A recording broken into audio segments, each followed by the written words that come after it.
Good morning to everybody, and thank you very much for being here and for giving me the opportunity to talk about the work we do at the OECD. But in particular, what I'm going to be doing today is to show what is going on in the world of pensions across OECD countries, and to show you how Australia fit in the picture of pensions. So first I will provide a global snapshot of pensions. Basically, what I will be showing you is that the world is moving the Australian way. It's not the other way around. Before that, there is a booklet outside that everything I'm going to be referring to is all the work of the OECD, and all the information and all the links is freely available in the OECD webpage. This has all the information. So the first part, I will show a snapshot, and I will show that basically the world is moving the way of Australia. So I will talk about the challenges facing pension systems, how regulators and policymakers have reacted to those challenges, and how the reaction has changed the pension landscape, moving more the Australian way. Basically, there has been a growth of DC pension arrangements in which superannuation, basically, that there is a huge increase in assets backing pensions in all OECD countries. Obviously, there are weaknesses and strengths of this process. The OECD purpose is always to analyze what exists, what is happening in countries, to provide policy options, and it's for countries and policymakers to decide what they like. But what is important for us is that whatever policymakers decide, or the option they choose, they are aware of the strength and in particularly of the weaknesses of that option. There is not a perfect option, policy option. There are different options that depends on their strengths and weaknesses. And that will lead me to the OECD roadmap for the good design of DC pension plans. It's also in this leaflet. And one important recommendation that we have at the OECD for Australia that has been discussed a lot today, the last 3 days in these conferences, which is about the post-retirement arrangements. I have been also asked to talk about financial incentives and retirement savings, and I will show how the tax treatment of retirement savings in Australia fits with the tax treatment of retirement saving in other OECD countries. The simple answer is Australia is different than the majority of OECD countries and is a little bit more generous than most OECD countries. I will show you why. And finally, as Bert said, I will be talking about investment governance and ESG integration. One of the key regulatory discussions, I will not say changes, discussions that is going on in most OECD countries is around ESG and how to integrate ESG into the investment governance, and whether we should do it through the regulatory framework, changes in the regulatory framework, and I will be talking whether the regulatory framework in OECD countries impede ESG integration, and the answer basically is it does not impede ESG integration or consideration of ESG factors in the investment governance of pension funds, superannuation funds, but it does not encourage either in most OECD countries. The problem is more on the type of data and the type of models and the standardization of the data and the models in order to incorporate these ESG factors. So moving to the first part, what are the main challenges that pension systems are facing? Well, as we all know, all these challenges affect all type of pension arrangements. Pay-as-you-go defined benefit, what most people call public pensions, funded defined benefit pensions, what in the US they call occupational pensions, the system of the Netherlands, and then defined contributions, which is basically the superannuation system, which exists in many OECD countries, in Asia, Australia, Chile, Mexico, for example, and whether they're voluntary or mandatory. Independently of the pension system, the type of pension arrangement in different countries, these are the challenges they are facing and they have been facing for a while. population aging, which creates problems of sustainability, solvency, and adequacy, depending on the pension arrangement, the financial and economic crisis, and something that has been discussed a lot here, and we have a lot of work at the OECD on this, the economic environment characterized by low interest rates, low returns, and low growth. One point here, low interest rates is the reflection of low growth. Low growth brings in low returns, at least in the medium to the long term. So all of this is linked, and also wage growth is linked to this as well. We have also talked about wage growth early in the morning. Basically, the key thing is there is less resources to finance retirement. The implication of population aging are, to analyze them, it's very important to distinguish between the baby boom, which in some sense is a temporary impact because it's temporary not in the sense that only lasts for a few years, it's temporary in the sense that the baby boom cohorts that now are entering retirement will disappear at one point of time. But the other aspect of population aging, the improvements in life expectancy, bar wars or epidemics, is more permanent. And it's very important to distinguish between them because the baby boom, the cost has already been incurred. The policy solution is very simple. You either fulfill your promises and increase debt, mainly public system in most OECD countries, but also it has a problem for funded DB when there is a promise, or you cut benefits, which it creates some legal problems in many, many countries. Life expectancy is different. We need to account for it. In one work we did in the OECD, which again is in the leaflet, we realized that most countries do not have mortality tables that account for future improvements in mortality, whether in the insurance sector for life annuities or in the pension superannuation sector when there are liabilities. So the first step is to account for it, to recognize that it exists and account for it. So that will go a long way. Obviously, accounting for something that will happen in the future is uncertain. And this uncertainty is the part that financial markets can help enormously in addressing the longevity risk, in hedging the longevity risk. But the first step is to account for it. Also, the baby boom means higher dependency ratios, so the number of people in retirement over the number of people of working age or even in employment increases. We saw some of those numbers this morning, and they are scary, and I know they are scary. I've seen them for many, many countries. And that creates tremendous fiscal problems for pay-as-you-go defined benefit pensions, problems of sustainability, basically the age pension kind of system that all OECD countries have.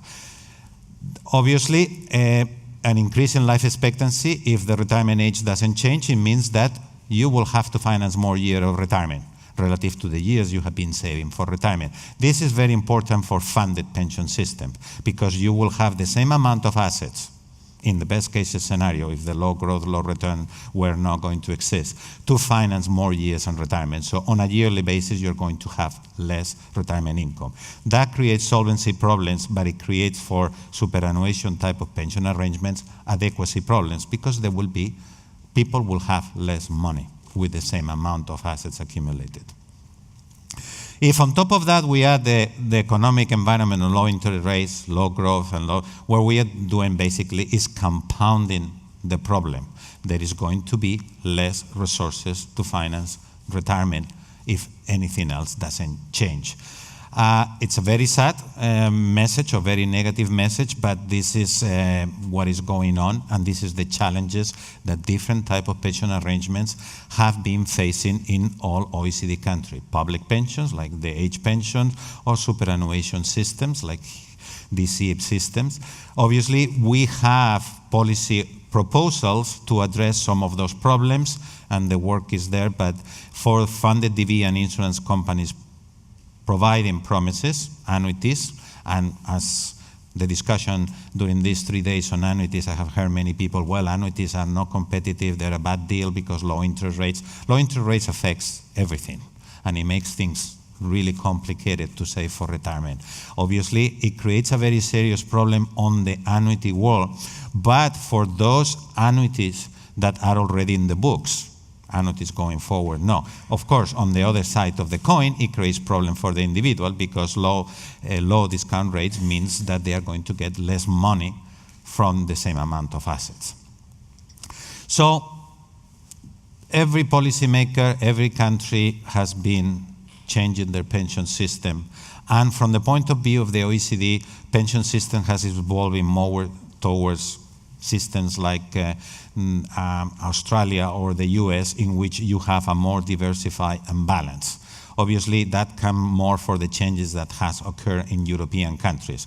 Basically, there have been huge reforms in pay-as-you-go public pension system, and now they play a much lower role in financing retirement in all OECD countries. There is a few tiny exceptions in OECD countries, but in most countries, they play a less role. And there have been a shift from defined benefit, where there is a promise, whether it's the public system or a funded system, to defined contribution pension arrangements, superannuation type of pension arrangements, which has a very direct and a straightforward link between contributions and pension benefits. And everybody argues that this is one of their strengths. They also have weaknesses. So there has been an increase in the role of pension arrangements in which assets back pension benefits like superannuation. This has been part of the OECD message. We have always been arguing that it's important to diversify the sources to finance retirement. Don't put all the eggs in the same basket. And it's important to encourage funded pensions, like superannuation, but we always have argued that not to substitute, they need to complement each other, and they need to be designed, taking into account whatever arrangements there exist, and to complement each other. So, some figures. This is the growing importance of funded pensions, measured as assets as a percentage of GDP for all OECD countries. This is the OECD Global Pension Statistics. And this is the change from 2000 to 2016. This is the amount of assets as a percentage of GDP that existed in OECD countries back in 2000 and in the year 2000, and this is what exists today. What you can see is, obviously, there are big differences across countries, but there is a big increase in the amount of assets to finance retirement, earmarked to finance retirement in all OECD countries. This is the same figure, a little bit more beautiful. This is from one of the publications, and you have Australia here. So Australia is one of the countries in the OECD that has more assets to finance retirement in OECD countries, even though the Australian system still is not a mature system. By a mature system, I mean a system in which everybody who retired has been fully in the system for 40 years. The Australian system started in 92, 93. Obviously, that's why systems like Denmark and the Netherlands have more assets as a percentage of GDP because they started earlier, but also because they have contribution rates much higher than the Australian contribution rate. The Danes contribute on average between around 18%, and in the Netherlands is 21%. So obviously, but the systems are also mature and have been in place for much longer. You can see that there are now 13 countries with more than 50% of assets that represents more than 50% of their economy. There were 10 in 2000. And there are 7 countries, one of them Australia, in which assets earmarked for retirement represent more than the overall economy of the country. There were 4 back in 2000. And these keep growing in all OECD countries. And all of this is after the crisis, or including the period of the crisis. So there is an increased role of these pension arrangements, superannuation types. That's what I told you at the beginning, that what we were going to see is that most of the world is moving towards the Australian type of pensions. As I say, the strengths of this type of models, pension arrangements, superannuation, is that there is a direct and straightforward link between contributions, assets accumulated, and pension benefits. And this is positive because there is not a problem that many defined benefit, but in particular public defined benefit, face, which is a problem of generosity What people get is what people have contributed and have accumulated. There are no political bargaining of giving things that has damaged so much the public pension system in European countries. So these are here to stay. They had advantages, but as I say, our role in the OECD is to highlight both sides of the coin. It also has disadvantages. If we don't know the disadvantages, we cannot propose policy. The way to propose policy and to assess the different options, the different experiences of countries, from our point of view, is to understand the strength and the weaknesses of the different options available. The main disadvantage, and everybody put this forward, is, well, retirement income is uncertain. You don't know how much retirement income you're going to have. In a defined benefit, whether it's funded or the public pension system, you know it. You're told you're going to get basically a percentage of your final salary based on the number of years that you have been participating on the system. So that creates an uncertainty for the individual, but it creates a liability either for the state or the employer. So there is always a trade-off in the advantages and disadvantages, and depends who you look at. In the superannuation type of world, defined contributions, the burden is shifted to the individuals. They put more risk, more of the risk of saving for retirement, for example, investment and longevity risk, onto the individuals. Individuals need to take decisions on how much to save. Is a voluntary system, but even in mandatory system like the superannuation, there is a mandatory rate, but there is also people can contribute more. So they need to take decisions how much to save, for how long they save, how to invest, how to allocate the resources available to finance retirement, how to allocate the resources they have accumulated in the post-retirement, using the language I have learned here. So they might not be the best prepared to take these decisions. We know that there is always a problem that individuals don't have enough financial knowledge, or they have low financial knowledge. That is everywhere in OECD countries. We have a lot of work on that on the OECD, and this is a problem. Obviously, there are ways of addressing the problem. But also, individuals suffer from behavioral biases, present bias, loss aversion, procrastination. There is a whole range that the literature on behavioral economics have shown us and proved to us. And one of them that is important, that I will be talking later, is framing. So what all this take us to? Well, challenges facing pensions have created a problem of adequacy.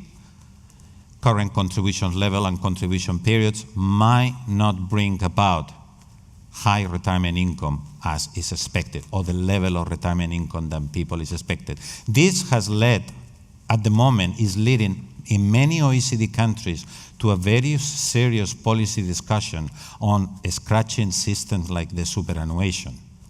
The only reason why it's not being done automatically is because the problems with public pay-as-you-go or funded DV plans is stopping them to do it. But the fact that current contribution level and contribution periods might not bring as high retirement income as expected by the population is posing very serious risk to superannuation type of system in many OECD countries.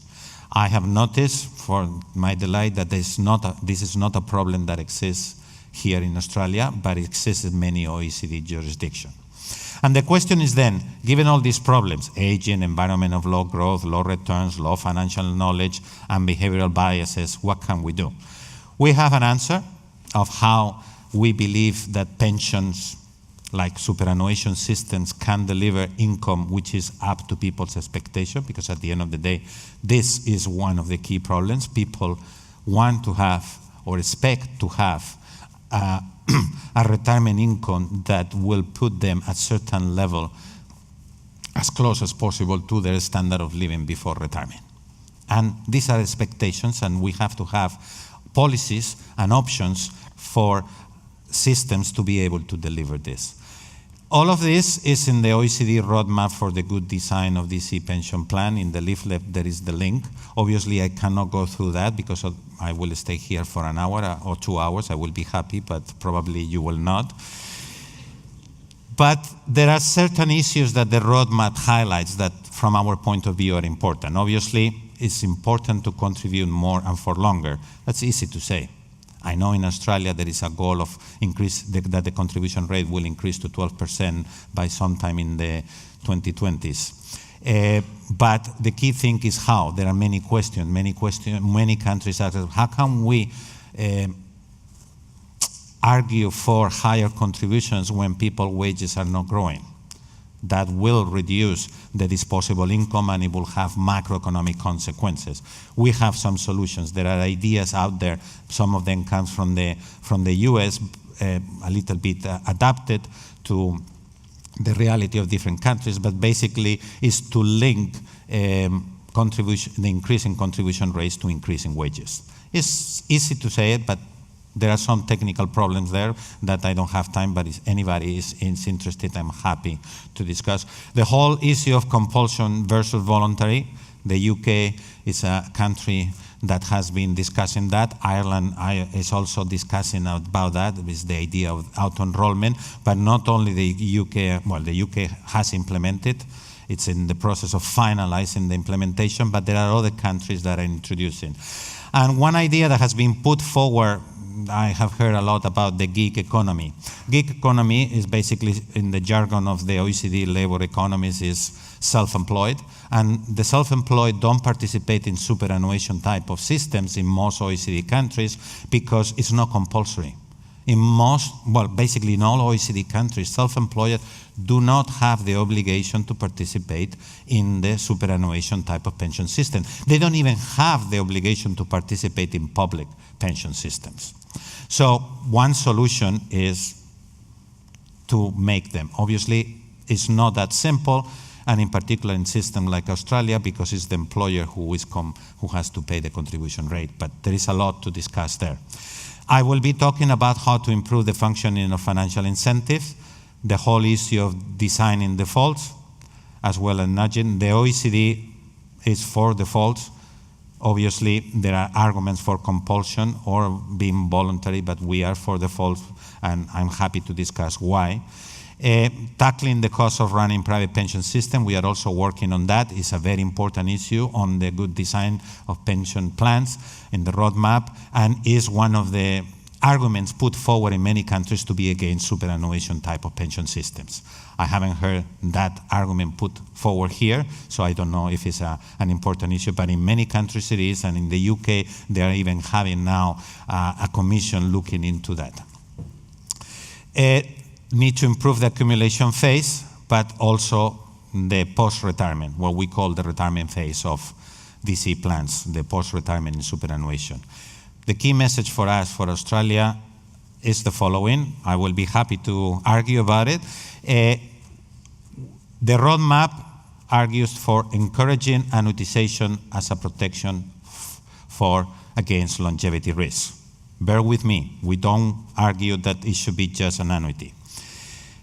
Our argument is based on the following, in general. The main goal we see in saving for retirement and on pension system is to have a stream of income during retirement that protects individual against outliving their resources, against longevity risk. That is the view why pension systems were created in the first place, whether superannuation, age pension, that was the view, to make sure that people during retirement until the day they pass away, they have an income to live in. We understand that life annuities provide protection against this longevity risk, but we understand that they are illiquid, they are rigid, people dislike them.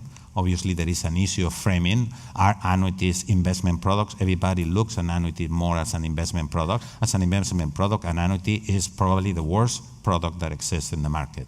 But an annuity is insurance. You are insuring yourself against outliving your resources. So, changing the framing, there is a lot of American economists that argue for changing the framing.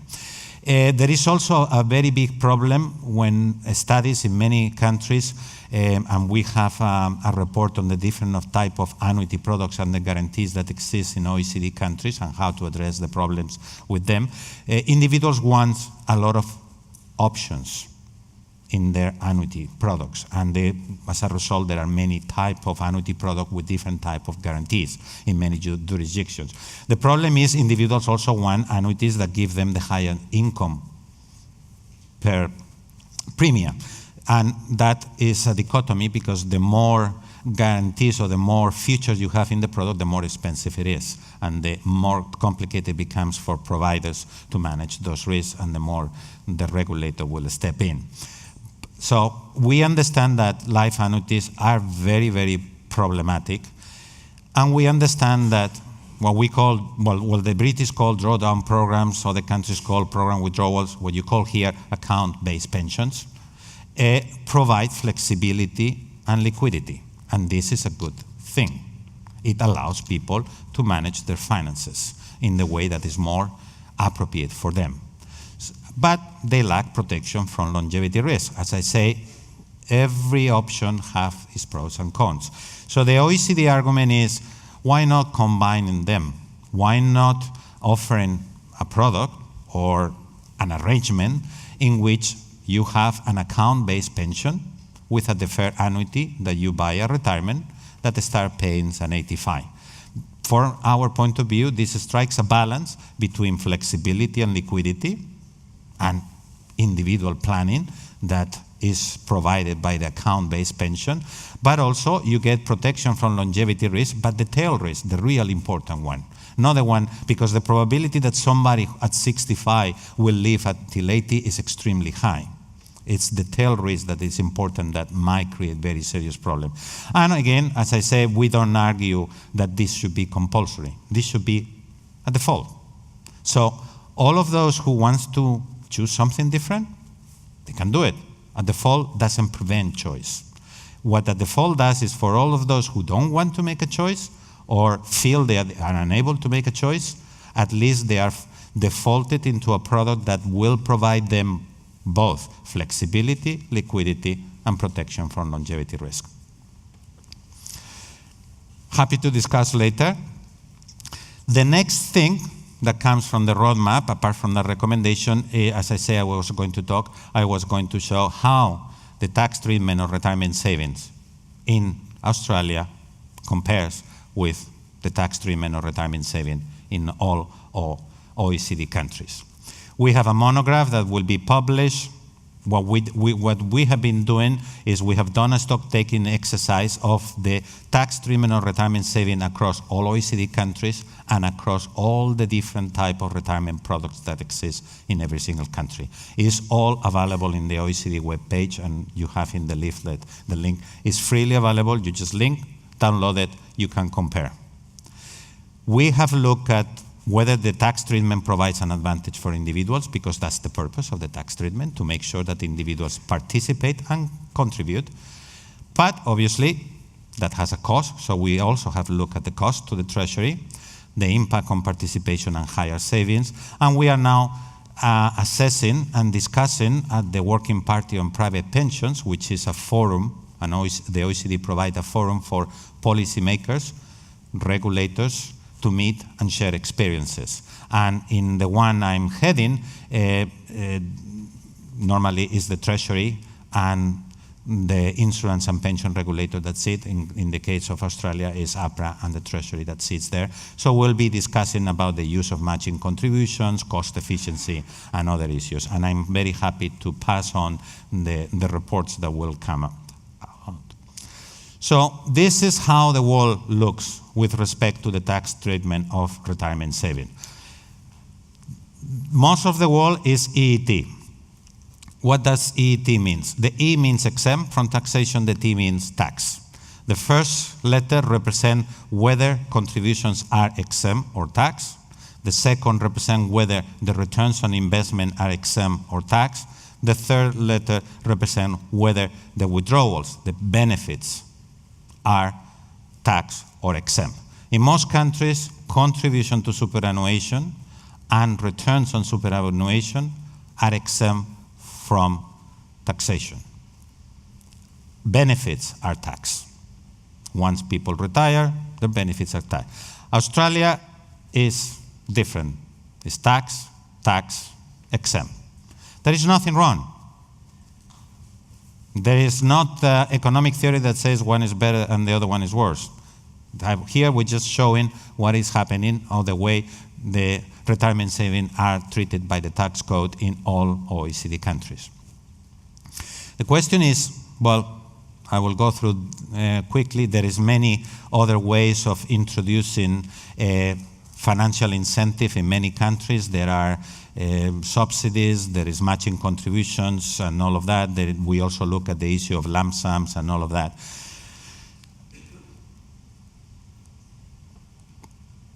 So the first policy question, having seen how retirement savings are treated in different countries, is, well, does this tax treatment provides an advantage for people to save for retirement? At the end of the day, that's what, in theory, that's why this tax treatment exists. So we measure by the amount that an individual will save in taxes paid during their entire working life and also during their retirement years, using the tax system of every country and the parameters of every single country. So there are differences across countries due to the system. And we compare. The only way to know whether it provides an advantage or not is to compare with an alternative saving vehicle. So we compare it, and Australia shows a very generous tax treatment of retirement saving when compared with other OECD countries. This is Australia. So an Australian in superannuation, given the tax code in Australia and how the tax treatment works, will save around 37% against an alternative saving vehicle. And this is how it looks for the other countries. Obviously, we are using country-specific parameters, and the difference observed across countries are due to many, many, many factors. They are due to the tax regime applied, the benchmark saving vehicles, the reference vehicle is not the same, the characteristic of the personal income tax bracket and the tax rates varies across countries, which is representing what exists in every country. The amount saved, the contribution period, and what is the benchmark. So, but when you do that, and Australia looks like it's very dangerous. So Australia is different in how retirement savings are treated by the tax code and is more generous than most countries. The next policy question is, well, it costs money. We've seen it costs money because it's money that doesn't go to the Treasury. So what is that? We use the net tax expenditure, the revenue foregone. This is the formula. And also, is very important to take into account that there are demographic changes that affect that, and the maturity of the system is essential. Why these two factors are important? Just quickly, this is for a generic. If you start a system like superannuation today with tax incentive to participate in the superannuation, or with a tax treatment that is different than the alternative saving vehicles, if it's EET, exempt contribution, exempt returns, and tax benefit, at the beginning what you're going to have is a huge increase in the cost for the Treasury. And as time goes by and people start to retire, then you are going to have a lot of money accruing to the Treasury. In Australia, it's the other way around. So it will reach a steady state. The steady state is always positive because the two extremes cancel each other if the marginal tax rates are the same. So the way you tax the returns is what it makes the generosity of the system or the advantage for the individual to participate in the system. So this is the important thing. This is aging. Obviously, if you have cohorts entering the labor market and participating in the superannuation system, at the beginning there is, again, this is an EET system, there is an increase in the cost. In Australia, is the reverse. And then when people start to retire, there is a bulk of revenues coming to the Treasury, and when all those different cohorts become in a steady state, so the cohorts in labor market and the cohorts in retirement are constant, it will reach the steady state. In Australia, is the reverse.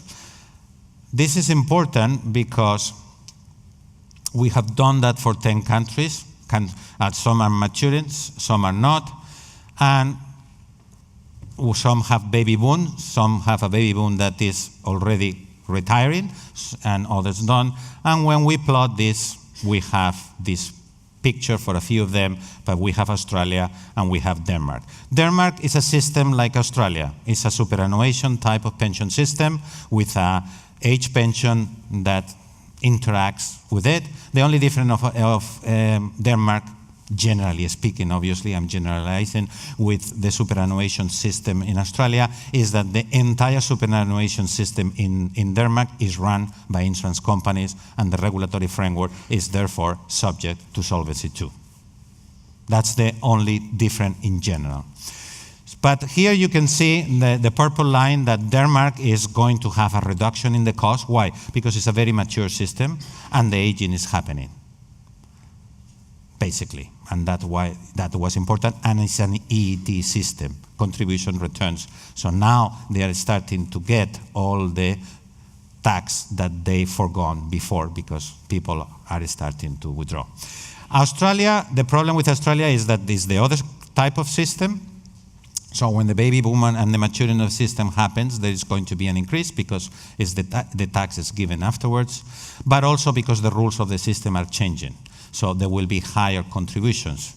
We are assuming that the contribution will go up like it is now in plan to. We don't have any reason to change that. So that is what is going to happen in the case of Australia. So to finish, I have 4 minutes to talk a little bit about the investment governance and the integration of ESG factors.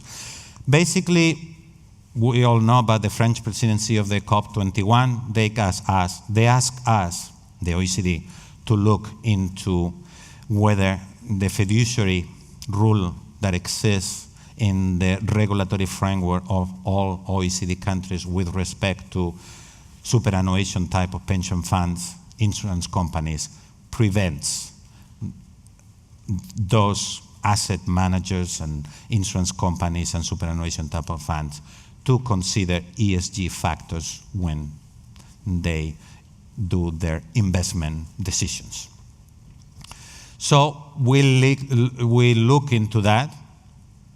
We also try to look into the interpretation, because the problem we realize immediately is that, yes, most regulatory framework are not against the integration of the ESG factors, but the interpretation, because sometimes is not that clear. It doesn't say you should use ESG factor or you should not. And sometimes what it does is say is you have to work in the best interest of members. How you interpret this in terms of ESG factors become problematic. And we try to understand what is going on in terms of data, policy, how different companies do address or do look or integrate ESG factors. And I can say there are many, many, many different ways, some quite interesting, some a little bit problematic from our point of view. So the institutional investor duties and ESG and the practical implementation. That is, we look at that. The report is available for free download at the OECD. Again, you have the link here, so please feel free if you are interested. If anybody wants to more information and discuss with me, my email is also there, so I'm happy to address and talk later on. So the key issues is institutional investors underweight, do not account ESG enough. Are incentive governance standards too restrictive? Regulatory intention. The regulation does not prohibit ESG. As I say, it does not. But the whole issue of prudent man, efficient market, everything is the price, short-termism as opposed to long-termism, all the issue of what is the age structure of pension funds for those who are already retired or those close to retire, the investment strategies have to be different, and the consideration of ESG has to be different than for those joining the labor market. Are you going to consider the impact of ESG in GDP growth tomorrow if we really have a world that is not sustainable? So all those issues become a very serious problem to interpret how to integrate ESG factors. And the data availability is another problem. Data is not easily available, and when there is a lot of data, it's not comparable. That's always the problem. The OECD always tried to create standardized and homogeneous data. So I'm running out of time. So the key thing, the main findings are this: regulatory, practical, and behavioral barriers. Regulation permit, but generally does not encourage ESG integration. There is a lack of standardized methodologies and models, and there is different interpretation of what are the investors' duties. This is the key findings for us. We argue that ESG factors do influence investment returns. This argument that they're financial, not financial, they're, at the end of the day, they are financial. The financial and market performance of company profitability reflects ESG. Broader economic growth and financial market stability is also reflected in the investment returns. The question is not whether it's reflected or not from our point of view, is how to reflect it. And that is not easy. We recognize it's not easy. Meta-studies confirm a positive link with corporate and stock market performance, but it's not easy to distinguish whether it's the E, whether the environment, the social, or the governance.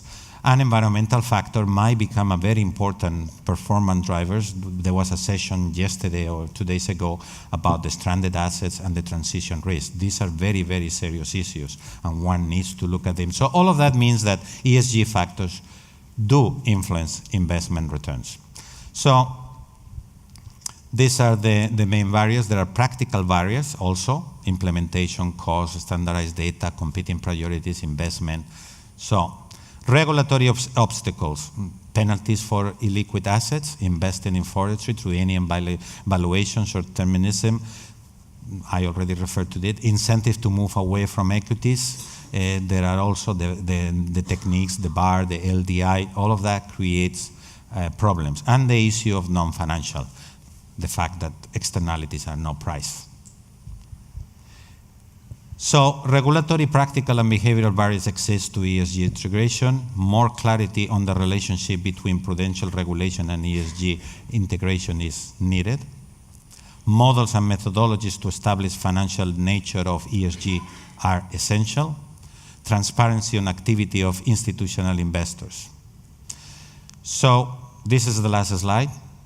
This is the main messages that I will appreciate you to take away from my presentation.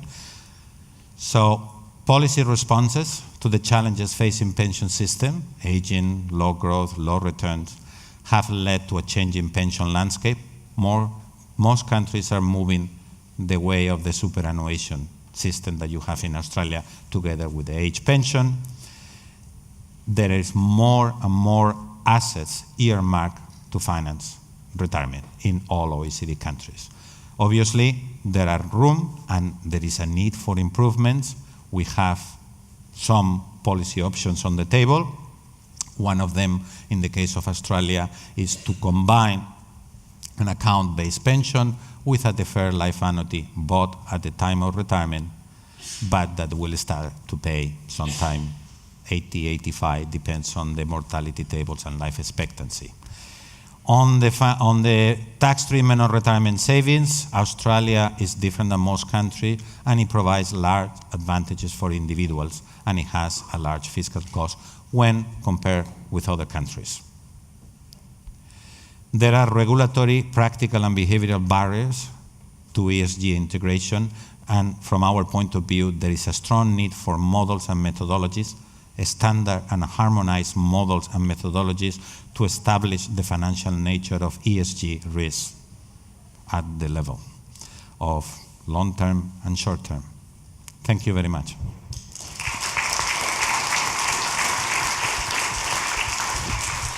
Thank you very much, Pablo. We've got lots of questions that have come through, but I'm going to give somebody the opportunity. Somebody's got his hand up at the back, so I think that's Damien. Hi, yeah. So Pablo, I really like the idea of having a framework that is sort of best practice that everyone can look to around the world there, and I agree longevity protection is incredibly important.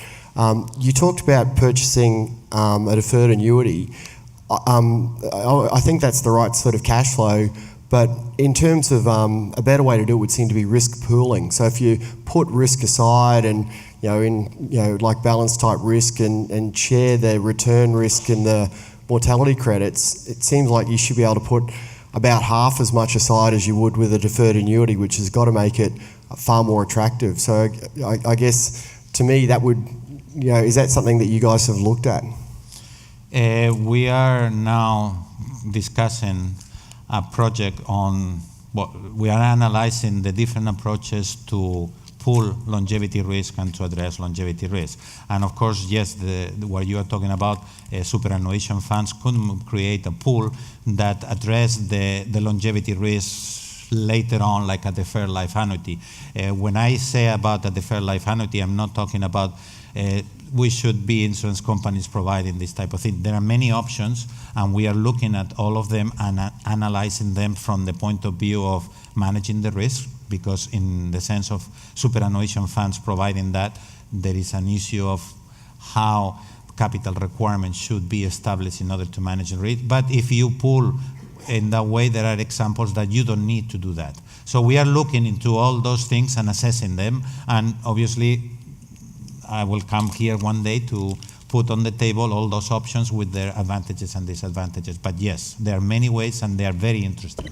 And Pablo, there was quite a few questions around the annuity question, so I think that was quite controversial, or sort of got a lot of debate. But I think the question that the people had, and I've kind of botched or kind of butchered these questions all into one, which is why should low balance superannuation holders buy an annuity when they've already got the age pension as an annuity? So that's a free option, and they can use that instead. Obviously, I didn't go into detail of the options or the proposal. For people in the bottom 2-3 deciles that they are going to have the age pension, there is no reason to have a deferred life annuity. It's for the 4th, the 5th, the 6th, the 7th, the 8th, all the other deciles. Obviously, the age pension in many OECD countries takes into account, takes care of the longevity risk for the very low income individual. There is no question about that, and I completely agree. The only thing that is different with the age pension, in many countries, the equivalent of the age pension, it's a contributory system. Here comes from the tax system. Is basically like a social assistant type. That's the way it's described in other countries. But I completely agree. For people with low balances, and I'm talking about a mature system, but even in the present, yes, the age pension provides you that. When the system is mature, most people will not be entitled to the age pension. Maybe the first and second and third deciles of the income distribution, yes. And for those cases, obviously, you don't need to. But that's why this is a default, and the rules will have to be defined of who falls into the default. And you mentioned that you obviously work with APRA and the Treasury. Do you think they're happy with the burden that's been taken off the government in terms of how many people are now being self-sufficient and not having to rely on the age pension? Do you have any sense of whether it's achieving what they wanted to achieve? Well, superannuation systems in every country have been introduced to make sure that individuals save for their own retirement, and not everybody will have to depend on the age pension. That is in Australia and in every other country. So when the system is mature, like in many OECD countries, the Treasury always expect that the age pension will be there to help those people that, for whatever circumstances, are below certain level of retirement income that each society sets a different level, believes needs to be paid from taxation, and this is the age pension. Got it. Okay. Any other questions? Thank you, Pablo, for your talk. You mentioned that our tax benchmark of tax exempt is of benefit to individuals. However, in Australia, we have a very high level of part-time employment for women, as you would know, and also a growing pay gap. So how do you think our tax benchmarks impacts on women's retirement savings? The calculations to make our argument of how Australia looks in comparison with other OECD countries in the tax treatment of retirement savings take into account the taxation of retirement savings, superannuation savings, and the taxation of alternative saving vehicles. So whether an individual will do it in the superannuation or will do it in an alternative vehicle. If the entire tax system is very high level, that is the difference between the alternative and the superannuation tax treatment that is determining how Australia compares. So you can have a country with very low taxes on any type of saving vehicles and a very high difference between the tax treatment of retirement savings, superannuation savings, as opposed to the tax treatment of alternative saving vehicles. So it will show a high generosity of the tax treatment, and the same with high tax rates. So the study doesn't go into the discussion whether the tax rates are high or not. It just looks at the difference between alternative saving vehicles. Sorry, any other questions? Hi Pablo, that was a great overview, thank you. I think most of your focus was on the second pillar of Australia's system, so the mandatory savings system. So we have an age pension, mandatory savings, voluntary savings, and to tie it into one of the other themes is that the emergence of a gig economy actually challenges the capture of that mandatory system, which is an interesting reflection. But my question is, it's actually the integration of those pillars which is really important. And in Australia, our policies written for each of those, or the first pillar and the second pillar, comes from different government departments. I'm just wondering if you've seen around the world any sort of really clever integrated policy that captures the pillars of the system all in one aggregated policy. We don't, just one caveat, we don't talk in terms of pillars at the OECD. I know that's the World Bank method. We talk about how the systems are organized, because we have the problem that we can have country A saying my second pillar and country B saying my second pillar. Everybody believes it's the same and it's completely different. So what we do is we model all the tax treatment of retirement saving in different countries, and we take into account whether it's a mandatory or voluntary, whether it's pay-as-you-go, public system, or whether it's funded, like superannuation, there are assets backing, and whether it's defined benefits or defined contributions. So we take into account what exists in every single country and we compare. Obviously, what I have shown here is the calculations of taking into account what exists in every country, but focusing on the superannuation type of systems. All right, I think we're running out of time, and I want to apologize to some of the people that asked some questions. Maybe if you can do like a 10-second, maybe 15-second answer on financial literacy. Has it been addressed by other OECD countries? Any, like one or two points that you think Australia should consider that they could do better on that one? And then we'll have to wrap it up. There is, in my division, there is a unit that works on financial literacy, not only for retirement or superannuation, but also banking and other aspects of financial literacy. We also contribute to the famous PISA. I don't know if you have heard the PISA system of evaluating the financial education across countries. They have a lot of work. Again, the work is available. Things that can be done in many countries. A lot of countries are doing a lot on the financial education. The thing with financial education is, first, it's not going to solve the problem today. It's one of those issues that is extremely important, but the impact is going to be in the long term. That's the first thing. And many studies that they have done in the US show that its impact is in the long term, but there are many things that can be done. The most important part, and somebody referred to it in one of the conversations I have here, is communication. Okay, thank you. All right, well, I just want to ask everybody to please rate the session, and I'd like to thank Pablo again, so please join me to thank him again. Thank you.